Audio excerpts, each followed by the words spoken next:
Leo, Mia, and the case of the Vanishing Pie. The town square was buzzing like a beehive, filled with the sweet smells of vanilla, cinnamon, and fresh bread. Leo and Mia were at the Golden Whisk competition to cheer on their kind neighbor, Mrs. Crumble.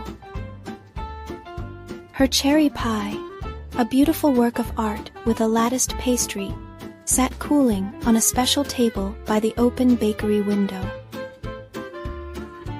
"I just turned away for a minute to get powdered sugar," Mrs. Crumble wailed, wiping tears with her apron. "I turn around, and the dish is empty." Leo pulled out his magnifying glass. "Don't cry, Mrs. Crumble. The detectives are at it again." Mia opened her notebook and wrote, "Time of disappearance, 10:15 a.m. Location, windowsill." Leo crawled under the window with his magnifying glass. "Look, Mia, a trace." A clear trail of cherry drops and crumbs led from the window. "Too simple," Mia frowned, as if someone specifically wanted us to follow this trail. But Leo was already running, following the trail straight to the kennel of Bublik, the town guard dog. Bublik was sleeping soundly, and next to him lay an empty pie pan. "Case closed," Leo exclaimed. "It's Bublik." Mia didn't jump to conclusions. She walked over to the sleeping dog. "Leo, look, Bublik is tied up, and his rope is too short to reach the bakery window. Someone brought the pan here to blame him." Besides, Bublik's face was perfectly clean, with no crumbs or cherry jam. "Bublik has an airtight alibi," Mia concluded. "We're looking for the real thief." The friends returned to the bakery, wondering who would want to stop Mrs. Crumble from winning. They noticed Mr. Slimp, the owner of the bakery next door, who always came in second, and was very jealous of Mrs. Crumble. He was nervously pacing around his cupcake stand, looking around suspiciously, and had a red stain on his apron. "It's cherry juice," Leo whispered as they approached Mr. Slimp, who blushed. "Yes, I was by the window," he admitted.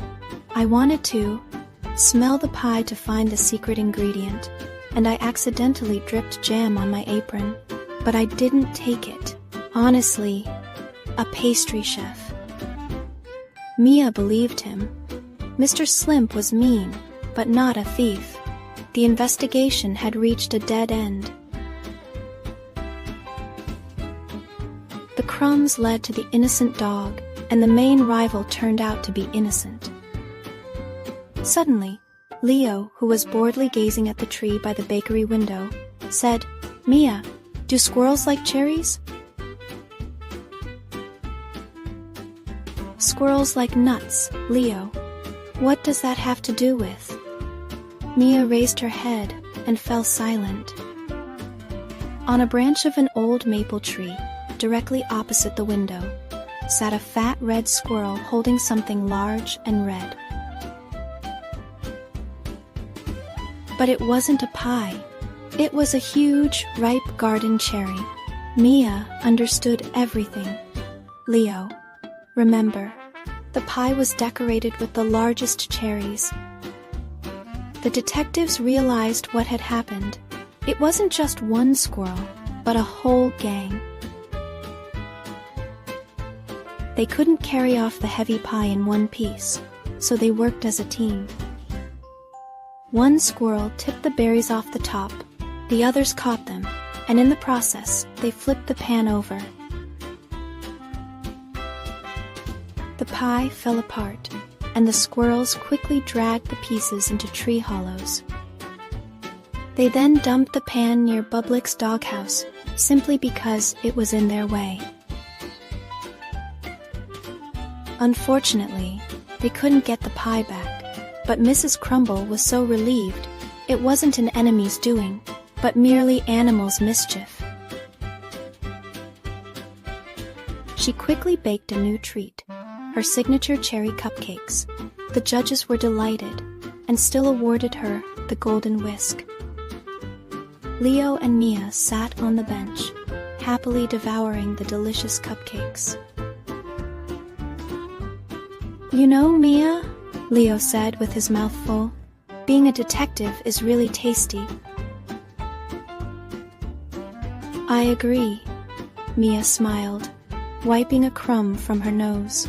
"But I hope the next case is inedible. Otherwise, it'll explode."